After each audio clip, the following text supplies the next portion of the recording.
Star Ram Charan ప్రధాన పాత్రలో నటిస్తున్న తాజా చిత్రం గేమ్ చేంజర్. శంకర్ దర్శకత్వంలో వస్తున్న ఈ చిత్రం జనవరి 10న ప్రేక్షకుల ముందుకు రానుంది. అయితే ఈ సినిమా అనంతరం రామ్ చరణ్ ఉప్పెన ఫేమ్ బుచ్చిబాబు సనా దర్శకత్వంలో RC16 అనే సినిమా చేస్తున్న విషయం తెలిసిందే. అయితే ఈ సినిమాలో బాలీవుడ్ నటుడు మిర్జాపూర్ వెబ్ సిరీస్ లో మున్నా భాయ్గా నటించిన దివ్యేందు శర్మ నటిస్తున్నట్లు చిత్ర బృందం ఇంతకు ముందే ప్రకటించింది. ఇదిలా ఉంటే తాజాగా RC16 షూటింగ్ సెట్స్ లో మున్నా భయ్య జాయిన్ అయినట్లు తెలుస్తోంది.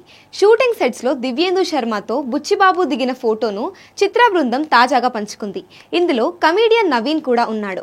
కాగా ఇందుకు సంబంధించిన ఫోటోలు వైరల్ గా మారాయి. ఈ పాన్ ఇండియా ప్రాజెక్ట్ లో కన్నడ చక్రవర్తి శివరాజ్ కుమార్ కీలక పాత్రలో నటిస్తుండగా జాన్వీ కపూర్ కథానాయికగా చేస్తుంది. ఆస్కార్ అవార్డు గ్రహీత AR రెహమాన్ ఈ సినిమాకు సంగీతం అందించబోతున్నారు.